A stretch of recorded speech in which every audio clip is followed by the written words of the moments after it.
Aliens summoned an ancient monster. Humanity called it a pet. The Zephyrian High Council chamber fell silent as the dimensional rift tore open above the obsidian platform. Ambassador Krelthax watched in satisfaction as tentacles the size of starship hulls emerged from the swirling vortex, followed by rows of eyes that burned like dying stars. The Ancient One had answered their call. "Behold, humans," Krelthax declared, his voice echoing through the vast chamber where the peace negotiations had been taking place. "You have pushed the Zephyrian Empire too far.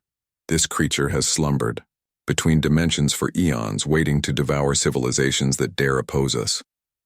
The human delegation, 3 individuals in simple blue uniforms, looked up at the writhing mass of cosmic horror that now filled half the chamber.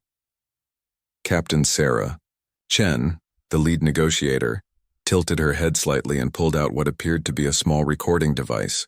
"Hey, Dr. Martinez," she called to the xenobiologist beside her. "You seeing this? It's like a cross between that octopus we studied on Titan and those bioluminescent jellyfish from Europa." Dr. Elena Martinez was already taking notes, her eyes bright with scientific curiosity. "Fascinating, look at those chromatophores along the tentacles. And the neural complexity suggested by that eye arrangement.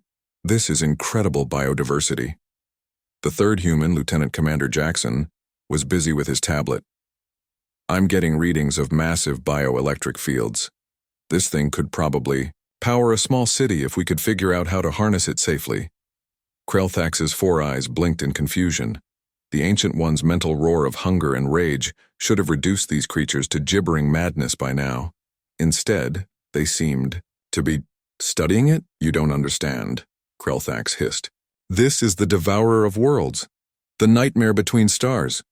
Your mind should be shattered by its very presence." Captain Chen looked at him with the patient expression one might use with an excited child. "Oh, we understand perfectly. It's a large cephalopod-like organism with apparent psionic capabilities. Probably evolved in a low-gravity, high-radiation environment." She turned back to the creature. "Hey there, big guy.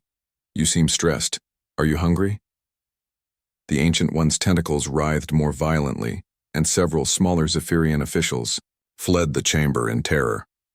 But instead of attacking, the creature seemed to pause, its multitude of eyes focusing on the small human woman. Dr. Martinez was frantically scribbling notes. "Sarah, look at the way it's responding to your voice modulation.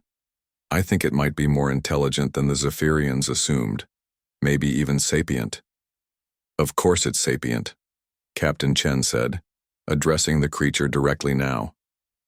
"You're scared, aren't you?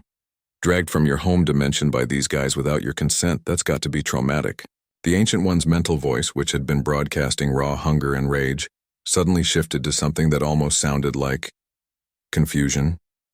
Who speaks without fear?" "I'm Captain Sarah Chen, representing humanity. And you are?" I am the final darkness, the end of all things. Mortal minds flee from my sight." "That's quite a title," Chen replied conversationally. "But do you have an actual name? Something your friends call you?" The creature's tentacles stopped thrashing entirely. In all its eons of existence, no one had ever asked its name. "In the before times, I was called Umbral." "Umbral, that's a beautiful name. Very fitting." Chen turned to Krelthax, who was now backing away toward the chamber's exit. "Did you even ask Umbral if they wanted to help you with your war? Because this seems like a pretty clear case of interdimensional kidnapping." "Kidnapping?" The Ancient One's voice rumbled with sudden interest. "Yes. They tore me from my garden, my beautiful void garden where I tend the dark matter flowers." Dr. Martinez looked up from her notes, eyes shining. "You're a gardener? That's wonderful. We'd love to hear about xenobotany from your dimension." Lieutenant Commander Jackson was already pulling up stellar charts on his tablet. "We might be able to help you get home, Umbral. Our latest slip drive. Technology is pretty good with dimensional barriers." The Zephyrian ambassador was now pressed against the chamber wall, watching in horror as his ultimate weapon chatted amicably with the enemy about gardening and interdimensional travel. "This is impossible," he whispered. "The Ancient One destroys all it encounters. It has consumed entire star systems." Captain Chen overheard and looked genuinely concerned. "Umbral, is that true? Have you been hurting people?" The creature's mental voice grew small and sad. I was so hungry, so lonely. When beings summoned me, they always screamed and fled. I thought they wanted me to chase them, like a game. But they never came back to play. Dr. Martinez put her hand over her heart. "Oh, you poor thing. You've been misunderstood this whole time." "Tell you what, Umbral," Captain Chen said. "How about we help you get home to your garden, and maybe set up some proper diplomatic channels? I bet there are lots of humans who'd love to visit and learn about void gardening, consensually, of course." Truly, beings would visit to learn, not to demand destruction? Absolutely, though we might need to work on some safety protocols first. Humans are pretty fragile compared to you. Lieutenant Commander Jackson looked up from his calculations. "I've got a preliminary route plotted. We could have Umbral home within the week." The Ancient One's tentacles began to glow with what could only be described as joy. "I would like that very much. And perhaps I could show you my dark matter orchids. They bloom only once every 1,000 years. "We'd be honored," Chen said warmly. Krelthax watched in defeated silence as the humans began making plans for what amounted to an interdimensional cultural exchange program with his species' most feared weapon. The Ancient One was already describing the nutrient requirements for cosmic fungi, while Dr. Martinez took detailed notes about transdimensional agriculture.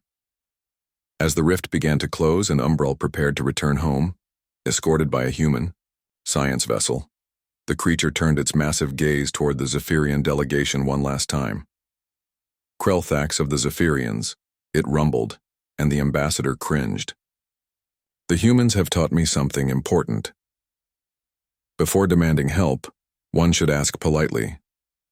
Perhaps your species might consider this wisdom," and with that, the Ancient One departed, leaving behind a peace treaty hastily signed by a thoroughly humbled Zephyrian Empire and plans for humanity's first interdimensional botanical expedition. Later, when asked how they had managed to befriend a cosmic horror, Captain Chen simply shrugged. "We listened. Turns out, even ancient monsters just want someone to care about their hobbies."